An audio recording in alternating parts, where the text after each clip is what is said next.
Watu wengi wanaofungua studio wao wana changamoto moja kubwa sana, na asilimia kubwa wengi wao wanatamani kupata kamera ambayo wanaweza wakapigia picha zenye quality kubwa, lakini pia wakashutia na video ambazo zina quality kubwa. Lakini mwisho wa siku wanaishia kupata kamera ambayo wanapiga picha vizuri, lakini kwenye video inakuwa haitoi video nzuri, au wanapiga video vizuri lakini kwenye picha hiyo kamera inakuwa haina uwezo. Sasa leo nimekuletea kamera 4 ambazo unaweza kuzitumia kwenye kupiga picha ukapata picha quality kubwa, na unaweza kuzitumia kwenye kushoot video na ukapata video yenye quality kubwa. Kamera ya tatu na ya pili, hizi ni kamera ambazo kwanza zinaweza kushuti mpaka 4K, lakini pia unaweza kutumia kushuti music video za aina tofauti na kuzipeleka kwenye media ya aina yoyote. Lakini kamera ya 4, hii ni kamera kubwa ambayo unaweza kutumia hadi kushuti movie, na asilimia kubwa sana ya movie na tamthilia zetu za Bongo, kwa mfano Jua Kali, nimeangalia behind zao nyingi sana wamekuwa wakitumia sana hii kamera ambayo ni ya 4. Kamera yetu ya kwanza kwenda kuitaja leo ni Canon 80D. Hii ni kamera ambayo ni pendwa kwa asilimia kubwa watu ambao wanafungua studio, sababu kwanza inapatikana kwa bei rahisi kabisa katika maduka yote ya Tanzania na nje ya Tanzania, lakini pia ni kamera ambayo ina megapixeli za kutosha, kwa sababu kamera hii yenyewe ina megapixeli 24. Ni megapixeli nyingi sana katika video au picha.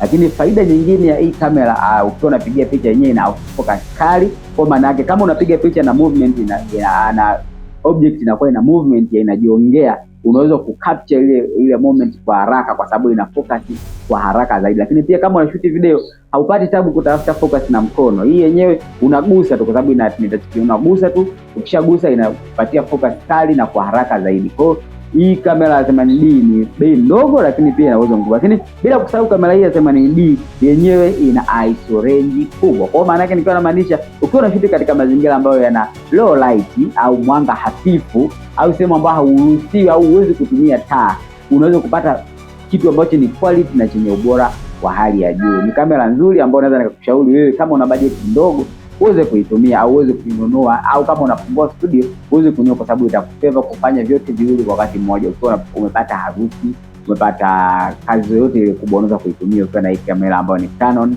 80D. Na pia faida nyingine ya hii kamera ambayo ni 80D, kioo chake ni flip, yani kina uwezo wa kukunjika. Kwa unaweza hata kuitumia kwa mfano kama unatengeneza music video au unatengeneza video za YouTube, unaweza kutumia kujirekodi kwa sababu unakuwa unajiona.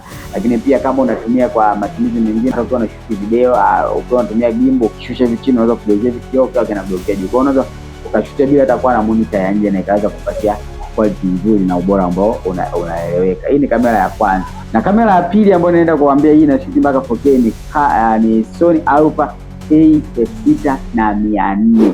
Hii ni kamera nzuri, kwanza ina body dogo, kwa maana yake unaweza kuibeba hata kama una kibegi kidogo, lakini pia ni nyepesi kuitumia. Lakini pia kama mnavyofahamu Sony kwenye swala zima la video la picha wana quality nzuri, wana detail nzuri.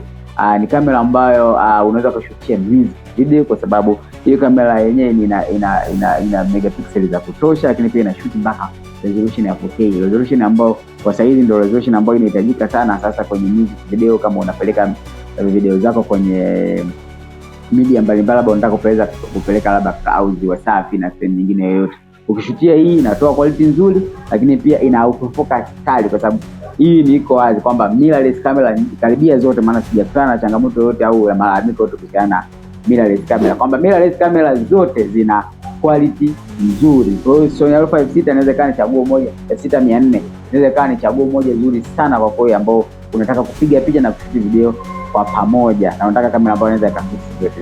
Unaweza ukasubscribe, kwa sababu channel hii ni sehemu pekee ambayo tunajifunza photography na media kiujumla kwa lugha rahisi kabisa ambayo unaweza kuielewa.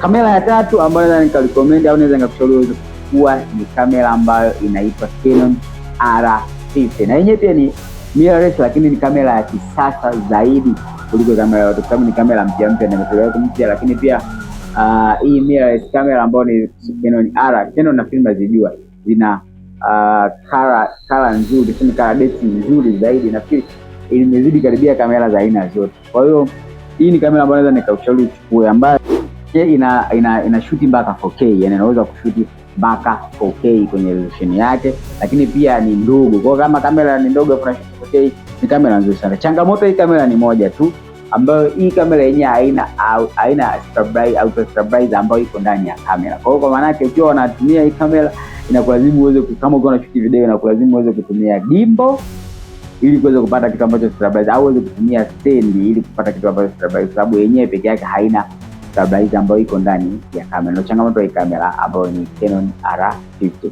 Kamera ambayo inafuata na hii ambayo ni kamera ya mwisho. Kamera ya 4 ambayo nataka kurecommend leo ni kamera ambayo inaitwa Sony Alpha A7 Mark III. Kwanza ina dynamic range kubwa, lakini pia ni full frame. Kama unafahamu full frame zinasikika sana au zina uwezo mkubwa sana wa kuweza kushoot katika low light. Hii ni kamera nzuri sana kwa sababu kwanza ina shoot 4K, ina full frame, lakini pia ina ISO range kubwa, ina dynamic range, so ISO range, ina dynamic range kubwa kwamba inaweza kushoot na kutenganisha kati highlight, brightness na darkness kwenye picha au video yako ambayo utakuwa unaitumia. Kwa hiyo ni kamera nzuri ambayo asilimia kubwa nimeona watu wengi wakitumia kwa sababu behind the scenes za jua kali. Behind the scenes za jua kali ndio nyingi sana ziangalia. Nyingi sana nimeona wakitumia hizi kamera, lakini movie nyingi sana ambazo zimekuwa zikifuatilia utamthilia nyingi sana zimekuwa zikishukiwa katika hii kamera ambayo ni Sony Alpha A7 Mark III. Kwa hizo ndio kamera 4 ambazo unaweza kutumia.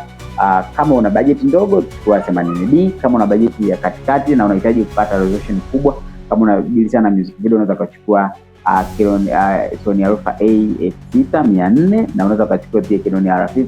Kama bajeti yako ni kubwa na unataka kwenda level ya juu zaidi, unaweza kuchukua Sony Alpha A7 Mark III. Niambie kwenye comment kama unahitaji video ijayo tujifunze nini, na kama unatamani tujifunze kitu ambacho labda kinahusiana na kamera, unaweza kuandika hapo chini, au mambo mengine ambayo yanahusiana na production. See you